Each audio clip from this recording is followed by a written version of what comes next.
alayım. İçine suyu.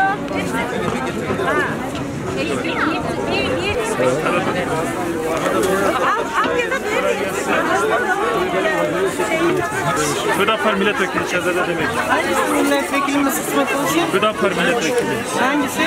Burada ziyaret ediyor, geliyor şimdi, gelecek.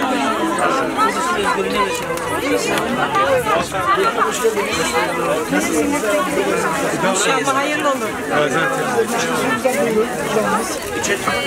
Böyle bir şey değil.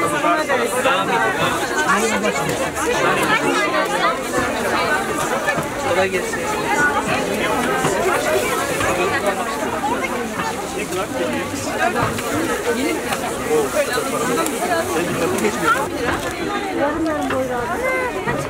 Evet, onlar çok güzel. Aslında da bunlardan. Peki kolay gelsin. Teşekkür ederim. kolay gelsin. Kolay gelsin. Aslında Getirsinler baklava ikram edelim. Baklava ikram edelim, buyurun. Kolay gelsin. Zaferinizi kabul etsin inşallah. Nasıl gidiyor? Elimizden gelir gelmez ayrı bir şey. Oy versin vermesin ayrı bir şey de gelmez. Sadece bize bir şey yapıyorsunuz. Size bir dua etsin. Allah zaferinizi kabul etsin. İnşallah. Allah yardımcınız olsun. Allah buyurun. Yok bu atıyor. Öyle bir amaç var. Evet, bu kermes çok anlamlı bir kermes. Biz de ziyaret ettik. Genelde duyarlı ablalarımız, bacılarımız bu işe el atmış.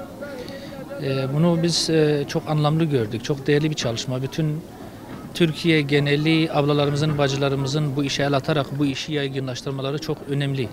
Çünkü Gazze'deki kardeşlerimizin bu tür yardımlara hem nakdi olarak çok ihtiyacı var, hem bu tür moral çalışmalarına, bu tür destek çalışmalarına şiddetle ihtiyaçları var.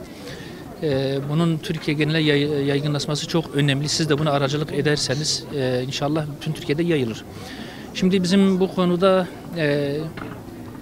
zaaflarımız elbette ki var. Bizim halkımız, toplumumuz bu kadar duyarlıyken, böyle el atarken maalesef ülke olarak, hükümet olarak halen İsrail ile ticaretimiz devam ediyor. Bir yandan ticaretimiz devam ediyor, bir yandan da biz Gazze'deki kardeşlerimiz için elimizden ne geldiyse yapmaya çalışıyoruz. Aslında bu bir çelişki. Ümit edelim ki bu tür çalışmalar, bu duyarlılıklar, bu hassasiyet ülke olarak da stratejik olarak, politika olarak İsrail ilişkilerinin kesilmesine, ticaretin kesilmesine vesile olacak. Şimdi malum Ramazan ayına da kısa bir süre kaldı. Şimdi hem katliam, hem vahşet, hem açlık, hem susuzluk ve diğer sıkıntılar şu anda Gazze'deki kardeşlerimizi çok ciddi anlamda bir sıkıntıya sokmuş. Çok büyük bir insanlık dışı bir soykırım, bir durum var şu anda Gazze'de. Son 2 gün içerisinde bu oradaki katliamın, soykırımın durması, onun için uğraşılması, hükümetin, diğer İslam ülkelerinin hepsinin birlikte güç birliği ederek en azından bu Ramazan ayı içerisinde ateşkesin sağlanarak Gazze'ye gıda, insani yardım ve su gibi temel ihtiyaçları ulaştırabilmeleri çok önemlidir. Katliam altında, bombalar altında açlıkla, susuzlukla baş edilemediği bir süreçte oruç ayına girmek, Ramazan ayına girmek takdir edilecek. Türkiye oradaki kardeşlerimizi ciddi anlamda sıkıntıya sokacak. Çok insanlık dışı bir durum. Bu tür programların bu anlamda da yaygınlaşarak ülkeleri harekete geçirmesi, özellikle bu Ramazan ayı arefesinde bir ateşkesin sağlanarak kardeşlerimizin en azından rahat bir şekilde oruçlarını tutabilmeleri, yeterli gıdaya, suya, temel ihtiyaç malzemelerine ulaşabilmeleri çok önemli. Bunun çok ciddi bir ancak baskıyla mümkün olabileceğini hepimiz biliyoruz. Ülkeler, İslam ülkeleri harekete geçmez, iradelerini ortaya koymaz ve bir irade ortaya koymazlarsa bir ateşkesin sağlanması da mümkün değil.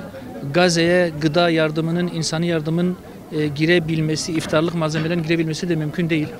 Özellikle bizim çağrımız bu Ramazan arefesinde ateşkesin sağlanması, Gazze'ye insani anlamda temel gıda maddeleri, su ve diğer ihtiyaçlarının ulaştırılabilmesi, tıbbi malzemeler ulaştırılabilmesine aracılık etmek, yardımcı olmak, bu anlamda bir irade ortaya koyabilmektir. Allah-u Teala bu tür gayretleri artırsın, çoğaltsın ve böyle bir hayra vesile olsun inşallah diyoruz. İnşallah ülkeleri de harekete geçirecektir.